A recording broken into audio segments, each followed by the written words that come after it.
3D Dennis Scott, I'm Jared Greenberg. Over the next 2 hours, we'll get you set for the postseason by asking these guys 30 questions about what we should expect during this 2-month sprint to crown the 2019 NBA champion. You've got 2 of those trophies. You know all about that. Let's begin with the first of our 30 questions. Who you got?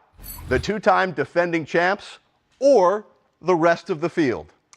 I'm taking the champs. I'm taking the 2-time defending champs. I don't think the field can beat them. No, I have to agree with Isaiah on that one. The way they reloaded, bringing back Bogut, who's been there before, helped them win their first championship. They have Boogie. His legs are under him now, Isaiah. So since the All-Star break, his game's gone to the next level.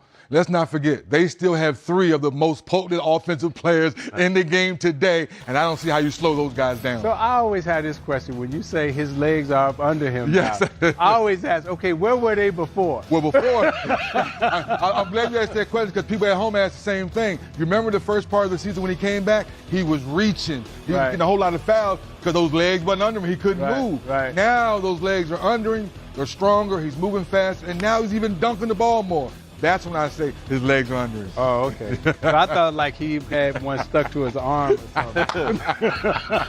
As we say, those are basketball legs now. Right. See, that's the part that gets me excited that, to Isaiah's point, their basketball legs are under Cousins down. I look for him to play well. Let me ask you And this. Kevin Durant always has his basketball legs. Yes, up under indeed. him. Yes, indeed. Let me ask you this, though.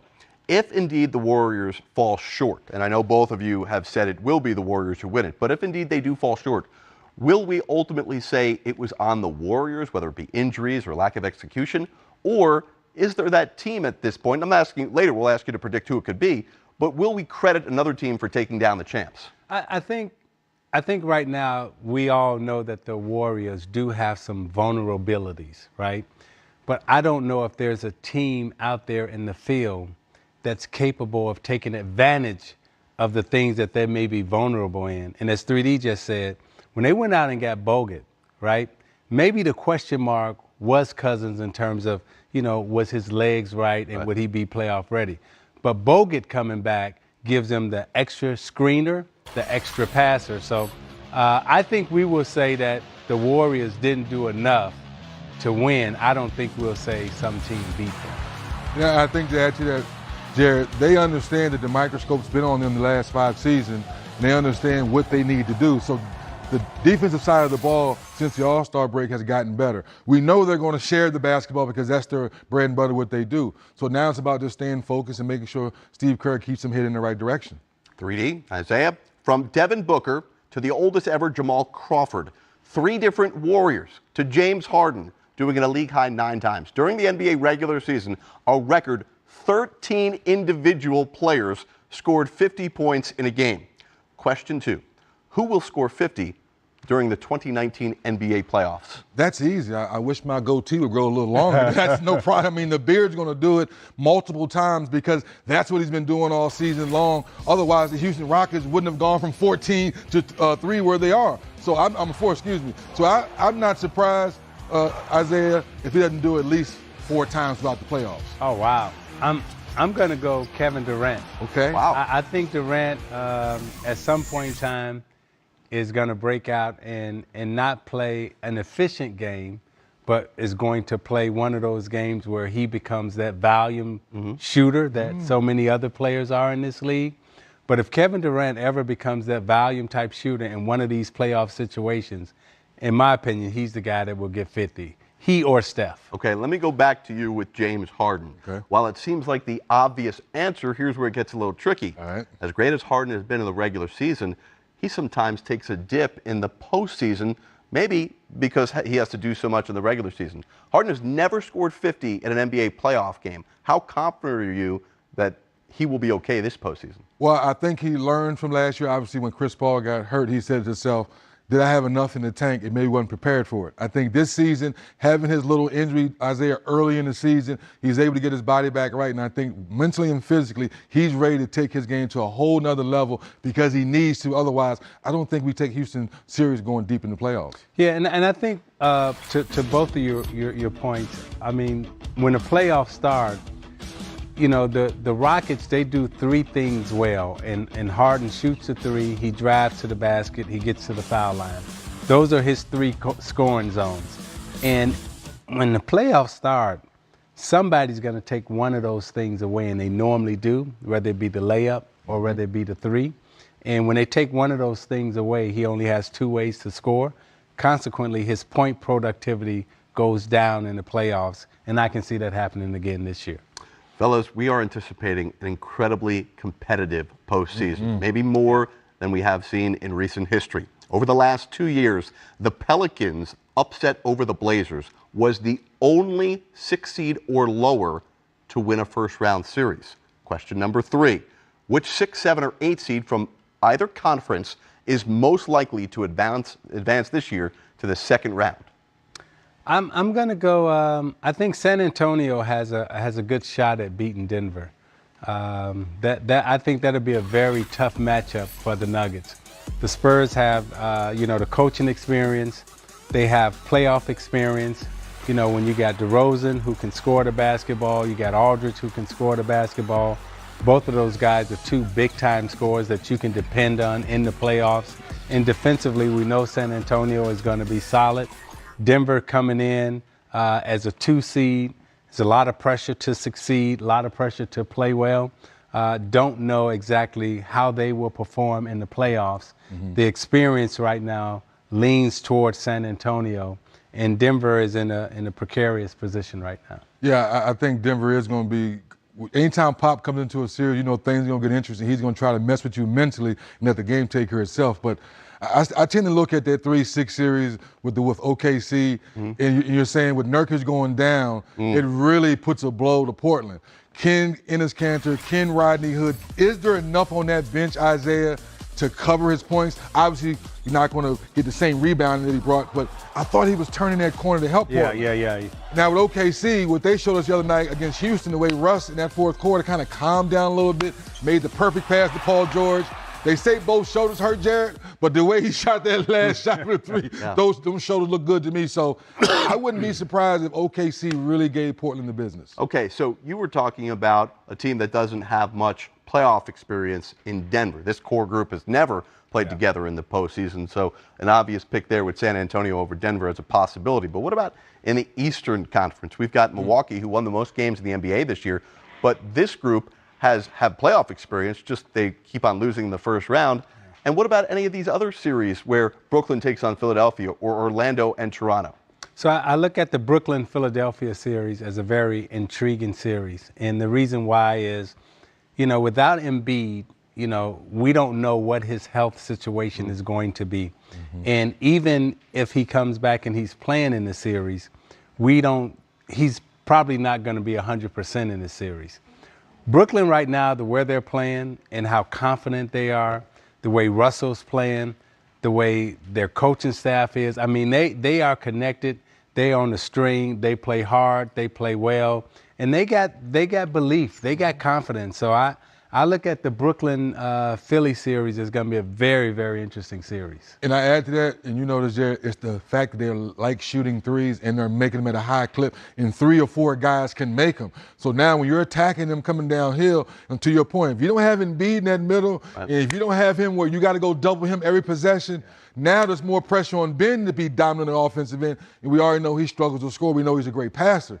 But Joe Harris and all those guys shooting the basketball, and now, to your point, D'Angelo Russell growing up being a better floor leader, yes, you're nervous about the Brooklyn Nets because they can flat out shoot the basketball. D'Angelo Russell averaged 30 in the 4 games he played against the Sixers this year. Who's going to guard him on that great Sixers defense? They may have trouble against the point guard. 3 down, 27 to go. It's NBA TV's playoff preview 30 things. Still to come. Ooh, that never gets old. Sorry, iconic shots during the NBA playoffs. So who will be and the Bulls win! Games last season, the 2018 playoffs ended in crushing fashion for the Rockets, missing 27 consecutive 3-point attempts in Game 7 of the Western Conference Finals against, of course, Golden State. Now, it was especially disappointing since James Harden's team was up 3-2 in the series. Question number 4, why will 2019 end differently for Houston, or do you believe they will again fall short, Dennis, of the NBA Finals? If things are going to be different, it's all about health. Let's just call it what it is. Their style of play all season long is either layups, free throws, or 3-point shots. James Harden, if not MVP, we know Giannis probably gets it. They brought in Rivers, they got in Fareed, they brought in some energy to kind of help the guys out.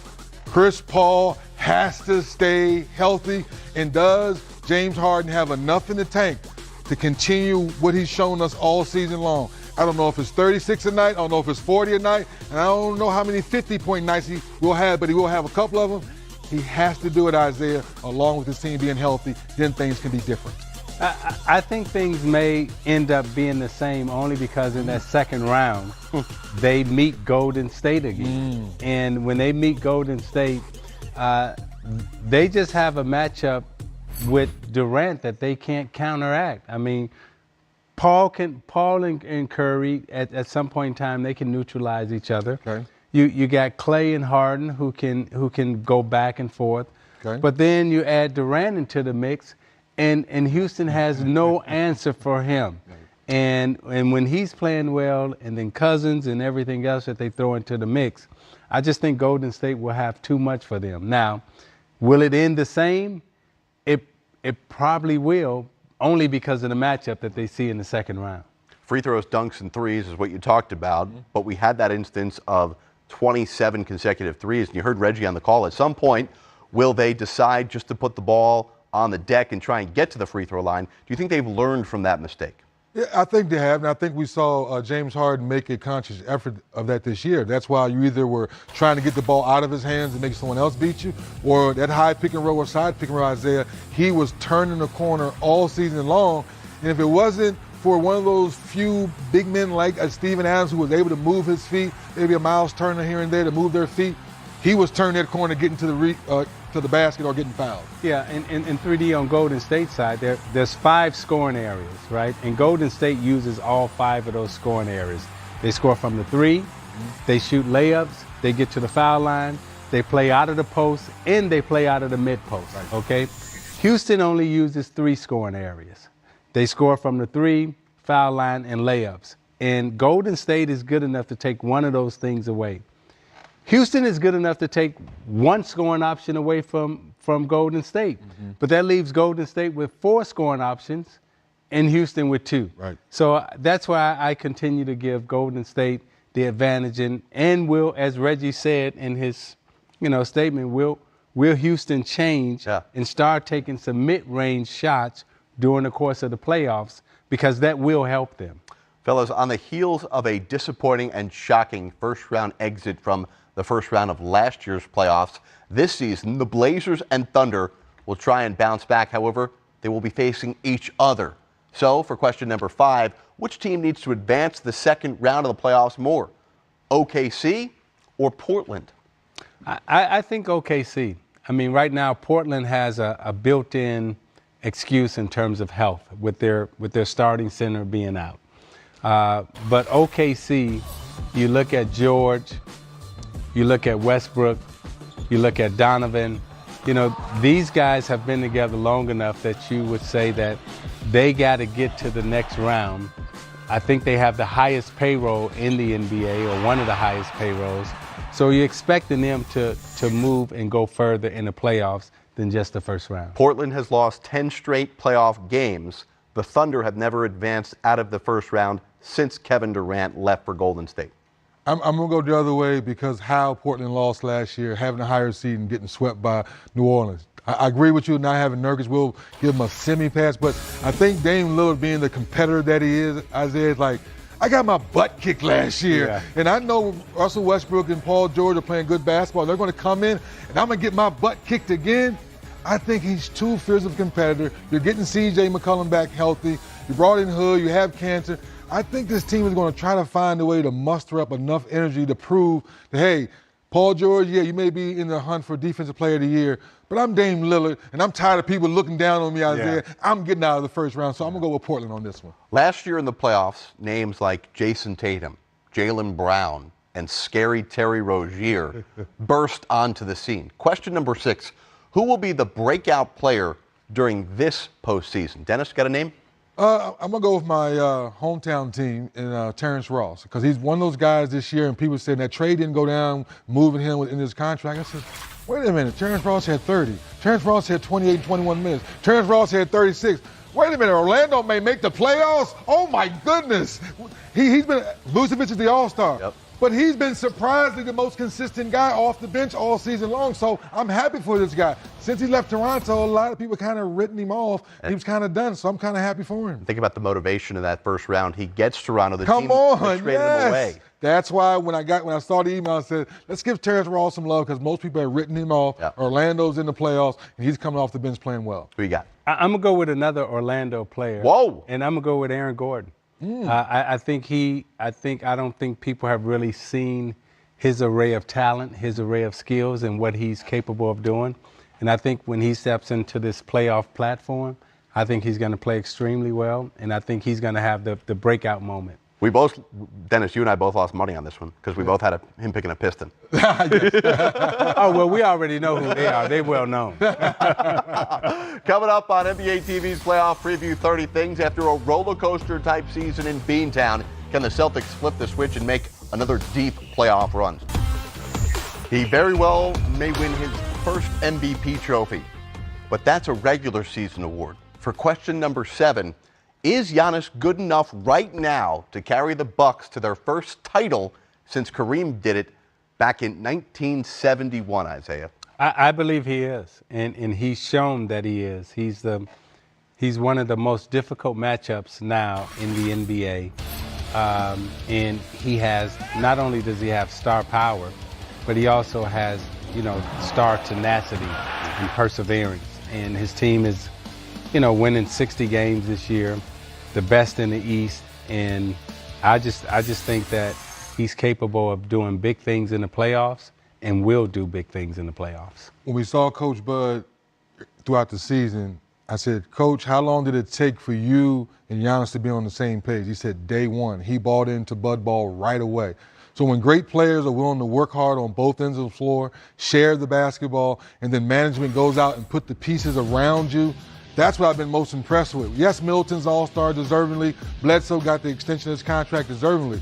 But bringing in Mirotic and just bringing in Brook Lopez, it's still mind-boggling that there's a trailer 5 shooting a hash mark 3. It took me a while to get used to that, but it's working, and Bud has these guys believing it. So if Giannis sets the tone as being a star, so we always say role players, right? Well, it's Giannis' role to be a superstar. And I think to your question, Jared, he's ready to put that team and that city on his back and carry them all the way to the finals. Well, let me ask you, is the lack of experience, never getting out of the first round, the only thing That's it. that is a negative or a weakness about this team?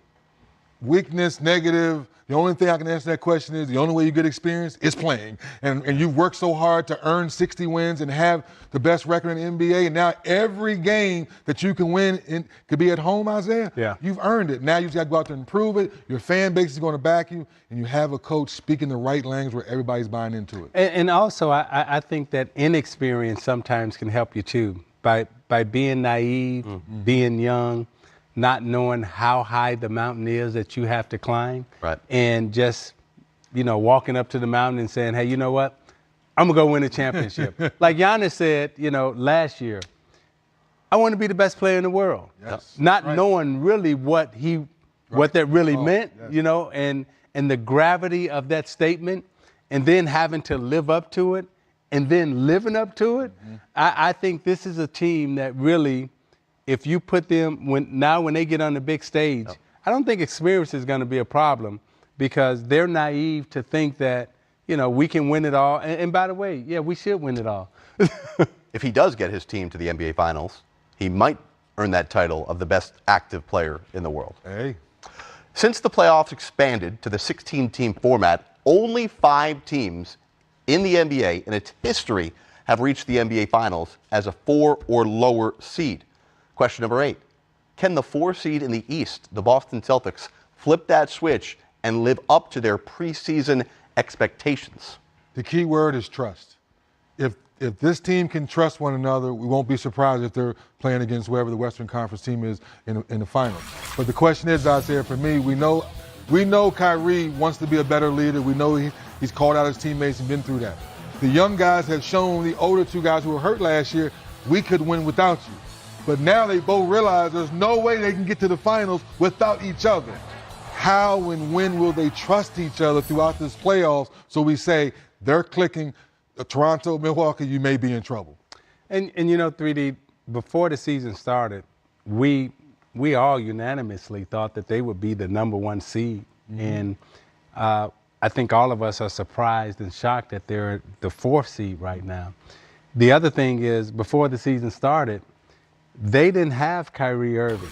They went to the Eastern Conference Finals without Kyrie, without Hayward last year. Yep. And so the expectations of this team to be the number 1 seed, they weren't out of line because you were adding 2 All-Stars. And where they sit right now, you would have to say that this has been a failure for them, not only as a team, but also for a coaching staff. So not only does the team have a lot to prove, but I also think that the coach has a lot to prove also going into these playoffs. For question number 9, let's talk about the 3 seed in the East after Joel Embiid. Who is the next go-to guy in the Sixers, for the Sixers? Well, it has to be Jimmy Butler. I mean, he's the guy that, has shown that he can make big shots. He can get his shot off, and he can get to the foul line and make free throws. And I think to be a go-to player, those 3 things you got to be able to do. You got to be able to get your own shot. You got to be able to go to the foul line and make the free throw if you foul. And the third thing is you can't turn the ball over in those situations. So to me, that's what a go-to player is. Get your own shot, make your free throws if fouled, and don't turn the ball over. Everything he says right on point, but I'm going to go with a different guy. I'm going to go with Tobias Harris. Okay. I'm going to go with him because now you can post him up. You can run him off screens. You put in what I call the Paul Pierce pinch post. In 1 dribble, 2 dribbles, Isaiah, he gets to his shot, and he can rise up and shoot over his opponent most matchup. So I'm not mad at Jimmy Boy, but I think bringing over Tobias Harris, a little younger, a little more bounce in his legs, and in the 4th quarter, when in doubt, he can make a big shot for you. So I'm going to go with Tobias Harris. Wasn't Ben Simmons supposed to be the 2nd best player on this team? Second best talent, as we say. I don't know about overall player yet, Isaiah, because he's still working on other facets of the game. Right. Talent, that word, I would say yes. But I still think Tobias Harris and Jimmy are better scorers down the stretch. Yeah, and you hit the key word, talent, overall talent. But when you're talking about scoring the basketball, he scores, and I'm still not sure how he scored. Right. But every night he's ended up with 15 to 18 points. Right. But when you talk about at the end of the game and you got to make a 15 to 18-foot shot, he's probably not the guy you're going to go to. Well, listen, sometimes he looks like he's allergic to the basketball late in the game because you mentioned your second point was free throw shooting. You got to make free throws. So how does the point guard not have the ball in his hand in the last 2 minutes of a close game? At the start of the season, when we did our predictions, that was the one thing that I said about Simmons. Everyone was saying that he needed to improve his outside shot. I said he needs to become a better foul shooter. Yep. Because if he can become a better foul shooter at the end of the game, then he can stay on the floor. And when you're the point guard at the end of the game, your job is to control the clock, make sure we get, a good shot. And the third thing is you got to close out the game at the free throw line. Most games are closed out at the free throw line, and it's usually the guard's job to go to the foul line and knock down foul shots in crunch time. And one thing I'm adding to that, Isaiah, the 4th thing would be most nights you dominate your man on the boards. So why are you not getting extra offensive rebounds and get right back to the free throw line and get easy too? If he can do little things like that, to Isaiah's point, then you take Philly a little more seriously. Be a huge added bonus for the Sixers if Ben Simmons was able to hit some clutch free throws. Yep. Maybe eventually hit some deep threes, or any three. Coming up next on 30 Things, which